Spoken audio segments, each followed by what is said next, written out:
മലയാളികളുടെ അഭിമാന താരം സഞ്ജു സാംസൺ ആദ്യ ലെവലിൽ ഇടം പിടിക്കുമോ എന്നതാണ്. ക്രിക്കറ്റ് വെറും ഒരു മത്സരത്തിനപ്പുറം ക്രിക്കറ്റ് യുദ്ധമായി മാറുന്നത് ലോക ക്രിക്കറ്റിൽ പലകുറി കണ്ടതാണ്. ഓസീസ് ഇംഗ്ലണ്ട് ആഷസ് പോരാട്ടവും ഇന്ത്യ പാകിസ്ഥാൻ ക്രിക്കറ്റ് മത്സരങ്ങളും ക്രിക്കറ്റ് യുദ്ധം തന്നെയാണ്. ഇന്ത്യ പാക് പോരാട്ടം അത്രമേൽ പ്രധാനപ്പെട്ടതാകുന്നതിന് രാഷ്ട്രീയപരമായ കാരണങ്ങളും നിരവധിയാണ്. ജൂൺ 9 കഴിഞ്ഞ കുറേ കാലങ്ങളായി ICC ടൂർണമെന്റിൽ മാത്രം കാണുന്ന ഇന്ത്യ പാക് പോരാട്ടം സംഭവിക്കുകയാണ്. ലോകകപ്പ് ചരിത്രത്തിൽ ഒരിക്കൽ മാത്രം ഇന്ത്യയെ തോൽപ്പിക്കാനായ പാകിസ്ഥാന് T20 ലോകകപ്പിലെ ഈ മത്സരത്തിലെ വിജയം ലോകകപ്പിലെ നിലനിൽപ്പിന് പ്രധാനപ്പെട്ടതാണ്. ഇന്ത്യക്ക് വിജയത്തുടർച്ച സംഭവിച്ച് ലോകകപ്പിൽ മുന്നോട്ട് പോക്ക് കൂടുതൽ എളുപ്പമാക്കുക എന്നതായിരിക്കും ലക്ഷ്യം. തോൽവി എന്നത് ചിന്തകളുടെ അരികിൽ കൊണ്ടുവരാൻ പോലും ഈ മത്സരത്തിൽ ഇരു ടീമുകൾക്കും കഴിയില്ല എന്നതാണ് യാഥാർത്ഥ്യം. ഇന്ത്യൻ ടീം ഇറങ്ങുമ്പോൾ ക്രിക്കറ്റ് പ്രേമികളുടെ, പ്രത്യേകിച്ച് മലയാളി ക്രിക്കറ്റ് പ്രേമികളുടെ ഏറ്റവും പ്രധാനപ്പെട്ട മനസ്സിൽ ഉയരുന്ന ചോദ്യം മലയാളികളുടെ അഭിമാന താരം സഞ്ജു സാംസൺ ആദ്യ ലെവലിൽ ഇടം പിടിക്കുമോ എന്നതാണ്. സന്നാഹ മത്സരത്തിൽ ഓപ്പണറായി താരത്തിന് അവസരം ലഭിച്ചെങ്കിലും 1 റൺസ് മാത്രം എടുത്ത് പുറത്താകാനായിരുന്നു വിധി.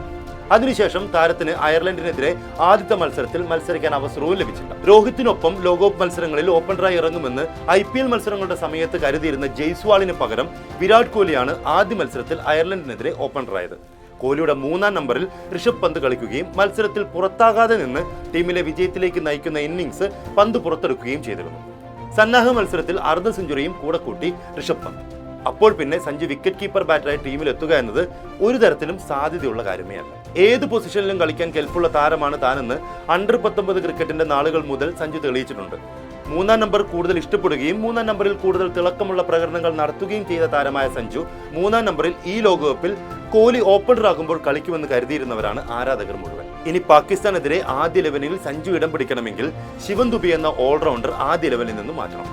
ദുബെ ഉൾപ്പെടെ കഴിഞ്ഞ മത്സരത്തിൽ 7 ബൗളിംഗ് ഓപ്ഷനുകൾ ടീമിലുണ്ടായിരുന്നു. ബൗൾ ചെയ്യാൻ ശിവൻ ദുബെക്ക് അവസരം ലഭിച്ചതുമില്ല. ശിവൻ ദുബെയെ ഒഴിവാക്കുക എന്ന സാധ്യതയിലേക്ക് ടീം ഇന്ത്യ പോവുകയും കഴിഞ്ഞ മത്സരത്തിൽ അയർലൻഡിനെതിരെ വിജയിച്ച വിന്നിംഗ് കോമ്പിനേഷനെ നിലനിർത്താതിരിക്കുകയും ചെയ്യുമോ എന്ന് കണ്ടു തന്നെ അറിയണം. ഇനി ആദ്യ ലെവലിൽ ഇടം നേടിയാൽ തന്നെ സഞ്ജുവിന് തന്റെ പ്രിയപ്പെട്ട 3-ാം നമ്പർ പൊസിഷൻ ലഭിക്കാനും ഇടയില്ല. ഫിനിഷർ റോളിലായിരിക്കും താരമുണ്ടാവുക.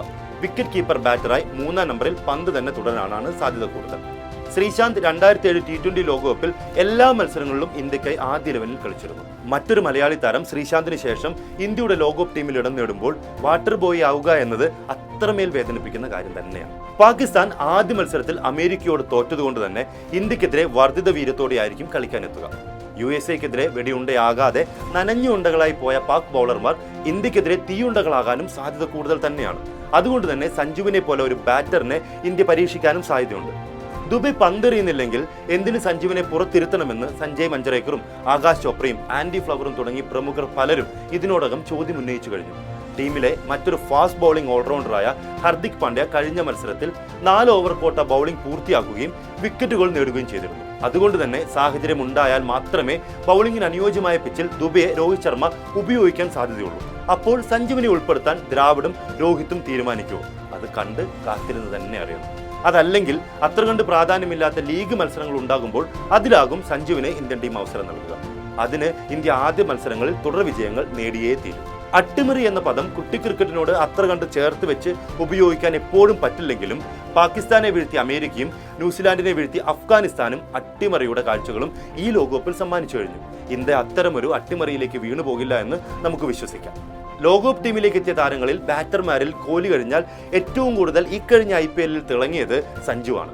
153.46 എന്ന പ്രഹരശേഷിയിൽ 531 റൺസാണ് താരം ഈ കഴിഞ്ഞ IPL അടിച്ചുകൂട്ടിയത്.